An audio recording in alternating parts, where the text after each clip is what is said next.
अस्सलाम वालेकुम, welcome back to my channel we mentor Fatima. Hope so कि आप सब लोग ठीक ठाक होंगे।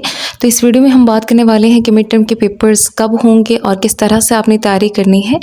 ये है हमारा आज की वीडियो का टॉपिक। इसके अलावा अगर आप लोग न्यू स्टूडेंट्स हैं तो चैनल को सब्सक्राइब कर लें। नेक्स्ट वीडियो में मैं आपको बताने वाली हूँ कि आप लोग किस तरह से पेपर आप लोगों ने जाके देना है, कौन कौन सी चीज़ें साथ लेके जा सकते हैं और इसके अलावा टिप्स एंड ट्रिक्स पेपर्स को सॉल्व करने की। और इसके साथ साथ जैसे डेट शीट लिंक ओपन होगा तो वो भी मैं आपके साथ डिटेल शेयर करूँगी किस तरह से आपने अपनी डेट शीट को बनाना है। डेट शीट को बनाते वक्त आपने एक चीज़ ध्यान में रखनी है कि ईजी जो पेपर हैं, अगर आप लोग न्यू स्टूडेंट्स हैं तो उनके लिए ये बात है कि ईजी पेपर्स को पहले रखा करें, डिफ़िकल्ट पेपर को लास्ट पे रखा करें। तो इस तरह से आप लोग के लिए आसानी रहती है।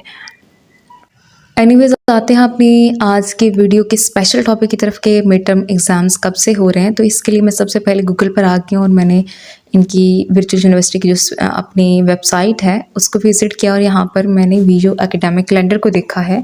तो यहाँ पर देखें आपके सामने सारी डेट्स लिखी हुई हैं, मिड टर्म की भी और फाइनल टर्म की भी। ठीक है, तो मिड टर्म कब से हो रहे हैं? 1 जून से आपके मिड टर्म स्टार्ट हो रहे हैं, मंडे से। अच्छा, कुछ स्टूडेंट्स का क्वेश्चंस थे कि ये फिर जब हम डेट शीट बनाएंगे तो वैसे स्पेसिफिकली डेट तो तभी बताई जाती है, लाइक अगर 1 जून से स्टार्ट हो रहे हैं तो कब तक ये पेपर जाएंगे। स्टूडेंट का क्वेश्चन क्या था कि अगर स्टार्ट 1 जून से हो रहे हैं तो कब तक लास्ट पेपर कब तक होगा, कब तक एंड होंगे। वैसे तो आपको पता है कि डेट शीट आप लोग खुद बनाते हो, तो आप लोग जब चाहो इनको एंड कर सकते हो। मतलब ये है कि अगर आपके 5 पेपर हैं तो यकम को और फिर 2, 3, 4, 5 मुसलसल आप अपने पेपर दे के तो 5 तक भी अपने पेपर एंड कर सकते हो। और इसके अलावा एक दिन में 2 पेपर भी दे सकते हो। लेकिन एक जो स्पेसिफिकली वीयू की तरफ से डेट है तो वो कौन सी लास्ट डेट है। तो देखिए नॉर्मली जो है वो 10 से 12 दिन ही में इनके पेपर्स ख़त्म हो जाते हैं, लेकिन एग्जैक्टली डेट्स और टाइम्स वगैरह आपको तभी पता चलता है जब डेट शीट लिंक ओपन होता है। तो आप लोग को पता चल गया कि मिड टर्म जो है वो 1 जून से हो रहे हैं, फाइनल टर्म आपके 27 जुलाई से स्टार्ट होंगे। और अब बात कर लेते हैं कि किस तरह से आपने तैयारी करनी है। तो मोस्टली स्टूडेंट्स जो है वो लास्ट पे तैयारी करते हैं, तो आप लोगों से मेरी गुजारिश है कि आप लोग कभी भी फ़ौरन से यूट्यूब की वीडियो ना देखना शुरू कर दिया करें। पहले जाएं, आपका जो भी सब्जेक्ट है, चाहे डेट शीट के बाद ही आप तैयारी करना शुरू कर रहे हो, डेट शीट के बाद ही आप फर्स्ट लेक्चर से स्टार्ट कर रहे हो, तो भी आपने सबसे पहला जो स्टेप लेना है वो ये है कि यूट्यूब पर जाएँ गूगल पर, वहाँ पर हाईलाइटेड हैंडआउट्स देखना है।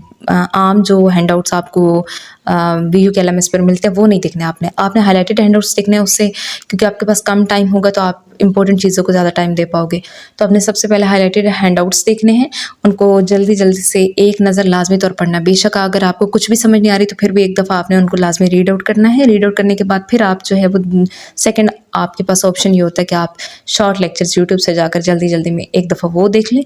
तो अगर हर लेक्चर्स 10 से 15 मिनट से ज़्यादा तो नहीं होता, तो इस तरह से आपका 3-4 घंटे में एक बुक कवर हो जाती है। उसके लेक्चर्स भी आप लोग देख चुके होते हो। इम्पोर्टेंट जो होते हैं हाईलाइटेड हैंडआउट्स, उनके जो ऑप्शंस वगैरह होते हैं, लाइक किसी चीज़ के अगर कोई टाइप्स वगैरह हैं, किसी की डेफिनेशन है या कोई इक्वेशन वगैरह, तो वो आप लोग उसको अच्छी तरह से एक दफ़ा कम से कम आपको कॉन्सेप्ट ज़रूर समझ आ जाए। चाहे आपको याद ना भी हो, लेकिन कॉन्सेप्ट आपके दिमाग में कहीं ना कहीं रह ही जाता है। अब ये 2 चीज़ें हो गई, आपने हैंडआउट्स भी पढ़ लिया, आपने लेक्चर्स भी देख लिए। तो इसके बाद आपने तीसरा काम ये करना है कि इसकी जो भी आपका सब्जेक्ट है, चाहे CS 101 है, चलिए CS 101 की एग्जांपल ले लेते हैं। तो ये 2 काम आपने कर लिए। तो थर्ड आपने ये करना है कि अपने जो सब्जेक्ट है उसकी फ़ाइल्स जाके देखनी है। वकार सिद्धू की फ़ाइल है, उसके अलावा भी सर जुनैद की फ़ाइल है, और भी डिफरेंट फ़ाइल्स होती हैं जो कि हर सब्जेक्ट की अलग अलग फ़ाइल्स होती हैं। लेकिन आपने क्या करना है, उसके बाद जो भी आपको सब्जेक्टिव ऑब्जेक्टिव फ़ाइल मिले ना वो आपने देख लेनी है। ठीक है, अब 3 काम हो गए। चौथा काम आपने ये करना है कि इसके करंट पेपर्स, अब करंट पेपर्स कहाँ से लें आप लोग, फाइल्स कहाँ से लें। वैसे तो गूगल्स वगैरह से मिल जाती हैं, सोशल प्लेटफॉर्म इतने ज़्यादा, तो कहीं से भी आप लोग ले सकते हैं। लेकिन अगर आप लोग को फिर भी नहीं मिल रही तो आप लोग हमारा जो चैनल है इसके अबाउट सेक्शन जो होता है ना, वहाँ पर जाके, जहाँ पे सब्सक्राइबर भी शो हो रहा था और चैनल की डिस्क्रिप्शन शो हो रही थी, वहाँ पर लिंक दिया होता है। मैं अक्सर जब वीडियो में बता रही होती हूँ कि लिंक दिया हुआ है, तो स्टूडेंट फिर पूछते हैं कि कहाँ पर दिया हुआ है, हमें तो नहीं मिल रहा। तो जो चैनल का अबाउट सेक्शन है वहाँ पर भी दिया हुआ है, मैं कोशिश करूँगी कमेंट बॉक्स में भी पिन कर दूँ, तो उसको भी आपने ज्वाइन कर लेना है। वहाँ पर आपको जो भी अपने सब्जेक्ट से रिलेटेड मटेरियल चाहिए हो, आप लोग एडमिन को जैसे ही इनबॉक्स करेंगे तो इन जल्द से जल्द आपको प्रोवाइड करने की कोशिश करेंगे। और वैसे भी ख़ुद ही हम लोग कम्युनिटी में शेयर कर देते हैं तमाम सब्जेक्ट्स की फ़ाइल्स वगैरह, ठीक है। तो ये 4 से 5 स्टेप्स हैं जिनको आपने फॉलो करना है। पहले आप लोग हैंडआउट्स वगैरह पढ़ लेंगे, तो उसके बाद जब आप लोग फाइल्स वगैरह देखेंगे तो आधे से ज़्यादा आपको एमसीक्यूज़ आ रहे होंगे, आपको समझ आ रही होगी उनकी, और आपको करेक्ट आंसर भी पता लग रहे होंगे कि अच्छा ये इसका करेक्ट आंसर है। उसके अलावा जब एंड पे आप लोग करंट पेपर देखोगे तो फिर आपको समझ आ जाएगी कि मैंने जितना पढ़ा है वो कितना रेलिवेंट है जिस तरह से पेपर आता है। और करंट पेपर लाजमी आप लोग देखा करें, एक नहीं 3 से 4 या 5 करंट पेपर लाजमी तौर पर देखा करें, और वो ग्रुप्स वगैरह में ही शेयर होते हैं लेटेस्ट जो करंट पेपर होते हैं, क्योंकि ज़्यादातर पेपर वही रिपीट हो रहा होता है। चंद एक सब्जेक्ट्स होते हैं जिनमें नहीं रिपीट हो रहा था, अदरवाइज ज़्यादातर सब्जेक्ट्स में ज़्यादातर पेपर पास्ट पेपर जो है वो रिपीट हो रहा होता है। तो आपने लास्ट पे पास्ट पेपर्स को देखना है, इस तरह से आपकी तैयारी एक दिन में एक बुक की ईजिली हो जाती है। अब ये मैं उन स्टूडेंट्स को नहीं कह रही जो टॉप करते हैं कि वो एक दिन में टॉप कर लेते हैं। कहने का मतलब ये है कि एक एवरेज स्टूडेंट जो है वो अगर 65, 70, 75% नंबर लेना चाहते हैं तो वो एक दिन में अच्छे से पढ़े तो वो ले सकता है। ये कहने की बात नहीं है, इसको मैंने ख़ुद इस पर अमल किया हुआ है, तो मुझे पता है कि ये पॉसिबल है इस तरह से।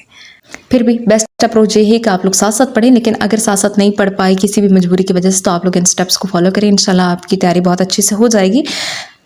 एंड होप सो कि ये वीडियो आपके लिए हेल्पफुल रही होगी। सो चैनल को सब्सक्राइब करके वीडियो को लाइक कर दें। Thank you so much for watching.